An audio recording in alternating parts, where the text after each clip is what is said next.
Episode के start में ये सभी फ्रेंड्स एक डेस्क के चारों ओर घेरा बना के खड़े होते हैं और सुआ के डैड ने जो पिक्चर्स क्लिक किए थे उनमें से सब पिक्चर्स ले रहे होते हैं अपने लिए।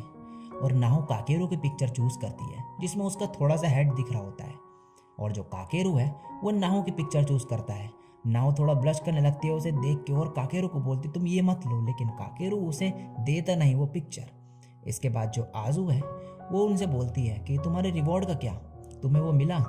मगर जो काकेरू है और जो नाहो है वो दोनों के दोनों शर्माने लगते हैं और बोलते हैं कि छोड़ो उससे क्या। फिर नाहो मन में बोलती है कि काकेरू ने मुझे किस किया था वैसे।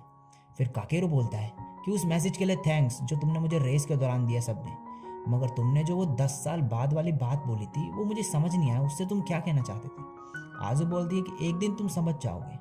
सुआ फिर काकेरू से बोलता है कि नाहो की पिक में तुम्हारा जो स्माइलिंग फेस है वो बिल्कुल यंग काकेरू की तरह दिख रहा है, जो तुम एक बार छोटे में स्माइल करे थे वैसा ही कुछ।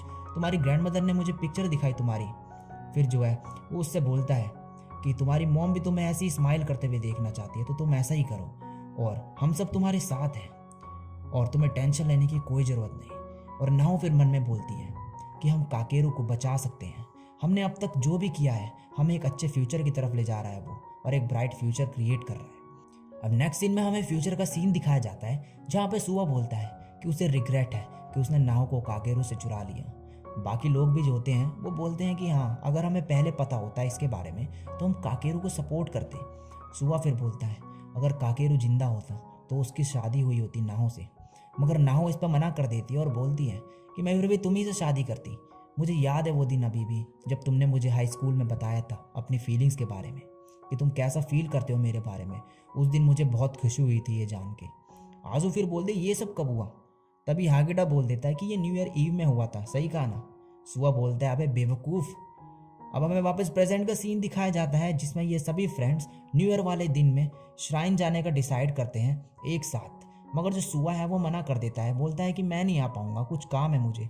और जब काकेरू और नाहो वहाँ से चले जाते हैं, चीनो सुआ के सर पे एक बैग फेंक के मारती है अपना। सुआ बोलता है क्या हुआ।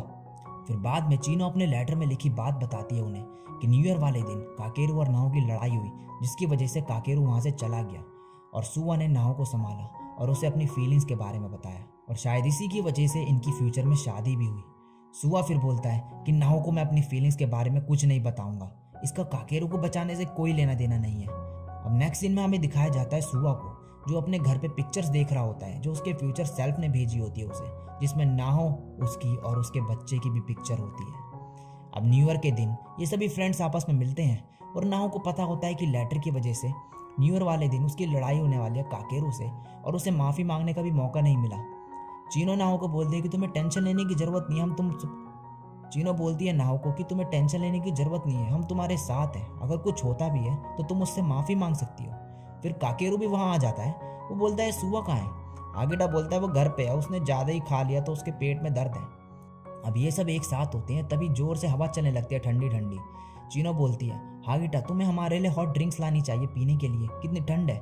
आगिडा बोलता है तुमने ये कैसे सोच लिया कि मैं बोल दूंगा हाँ और तुम्हारे लिए ड्रिंक ले आऊँगा।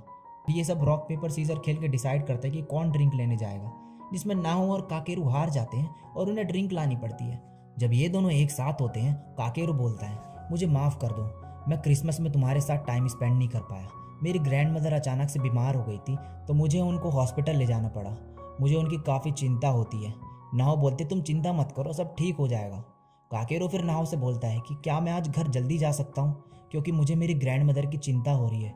नाहो बोलते हैं कि क्या तुम थोड़ी देर और नहीं रुक सकते, मुझे यकीन है तुम्हारी ग्रैंड मदर ठीक होगी। इससे सिचुएशन और भी ज़्यादा ख़राब हो जाती है और काकेरू को गुस्सा आ जाता है। वो नाहो को बोलता है तुम ऐसा कैसे बोल सकती हो कि सब सही होगा, मुझे ऐसा पहले भी लगा था और उसी की वजह से मेरी मदर मरी। और गुस्से में आ जाता है बहुत ही ज़्यादा और बोलता है मैं जा रहा हूँ। नाहो उसे रोकने की कोशिश करती है मगर वो उसका हाथ हटा के वहाँ से चले जाता है और नाहो रोने लगती है। इसके बाद चीनो सुआ को कॉल करती है और बोलती है तुम कहाँ हो। सुआ बोलता है घर पे टीवी देख रहा हूँ मैं। वो उसे आने को बोलती है वहाँ पे और नाहो को अपनी फीलिंग्स के बारे में बताने को बोलती है। फिर हागिटा भी उससे फ़ोन में बोलता है आने के लिए और आजू भी यही बोलती है और बोलती है मैंने तुम्हें बोला था कि हम काकेरू की साइड है, इसका मतलब ये नहीं कि हम तुम्हें सपोर्ट नहीं करते। और तभी गाड़ियों की आवाज़ आने लगती है। आजू बोलते तुम हो कहाँ। सुआ तभी फ़ोन काट देता है। अब नेक्स्ट सीन में नाहो रो रही होती है कि तभी सुआ वहाँ आ जाता है। नाहो बोलती है मैं कुछ बदल नहीं पाई। सुआ फिर उसे बोलता है सब ठीक हो जाएगा, मैं यहाँ हूँ तुम्हारे लिए। और उसे बोलता है न्यू ईयर आने वाला है तो जाओ और काकेरू को लेकर आओ। और नाहो फिर वहाँ से चली जाती है और भागते हुए काकेरू को कॉल करती है और मन में बोलती है कि क्या मेरे कारण ही काकेरू ने सुसाइड करी होगी। और दूसरी तरफ काकेरू नाहो को कॉल आते देख अपना फ़ोन नीचे फेंक के तोड़ देता है। और तभी 12 बज जाते हैं और न्यू ईयर आ जाता है और नाहो काकेरू को ढूंढते हुए भाग रही होती है। और इसी के साथ ये एपिसोड यहीं पे ख़त्म हो जाता है।